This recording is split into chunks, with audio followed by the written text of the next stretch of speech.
tenim raó i ja cal que s'espavili per trobar una solució.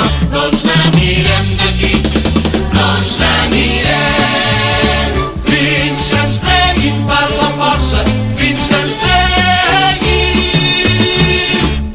La resistència passiva no sabem si servirà, però si és col·lectiva ja està bé per començar. No ens n'anirem d'aquí, no ens n'anirem fins que ens treguin per la força. El que cal és resistir. Vine i seu al costat nostre, vine i seu al costat nostre.